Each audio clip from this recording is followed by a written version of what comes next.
इथल्या बीकेसीत ठाकरेंविरोधात बॅनर लागलेला आहे। सत्य बाहेर आलं, घशात गेले दात, उभाटानेच केला मराठीत घात, असा बॅनरवर आशय आहे।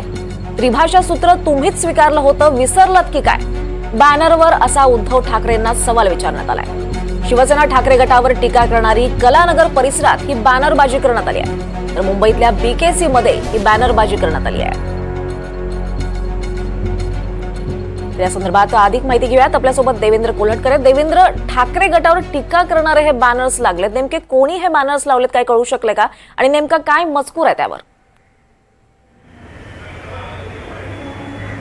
दीपाली, आपल्याला माहिती आहे की हिंदी सक्तीचा मुद्दा जो आहे तो राज्यात चांगलाच गाजतोय। दोन्ही ठाकरे बंधूंनी याला विरोध केल्यानंतर शासनाने हा निर्णय मागे घेतलेला आहे। मात्र एक सत्ताधाऱ्यांकडून, खास करून महायुतीमधील भाजप असेल, शिवसेना असेल, यांच्याकडून एक युक्तिवाद केला जातोय की हिंदी सक्तीच्या संदर्भातला जो निर्णय होता तो उद्धव ठाकरे, म्हणजे त्यावेळेस तत्कालीन मुख्यमंत्री उद्धव ठाकरे यांच्या कार्यकाळामध्येच तो झाला होता। उद्धव ठाकरे यांनीच हा अहवाल स्वीकारला होता आणि याच अनुषंगे कुठे ना कुठेतरी उद्धव ठाकरे यांच्यावरती टीका करणारी बॅनरबाजी जी आहे ती मातोश्री, कलानगर आणि बीकेसी परिसरामध्ये झालेली पाहायला मिळते। आणि उद्धव ठाकरे यांची भूमिका जी आहे आत्ता विरोधाची आणि त्यावेळी स्वीकारण्याची, अशा पद्धतीची दुटप्पी भूमिका आहे, हेच कुठे ना कुठेतरी या बॅनरमधून सांगण्याचा प्रयत्न आहे।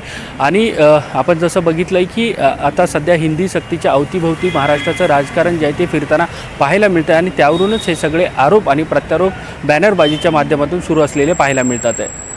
निश्चितच देवेंद्र, त्यामुळे एकंदरीत सर्वांचं लक्ष लागलंय ते 5 तारखेला होणाऱ्या या विजयी मेळाव्याकडे। धन्यवाद या सगळ्या अपडेट्ससाठी।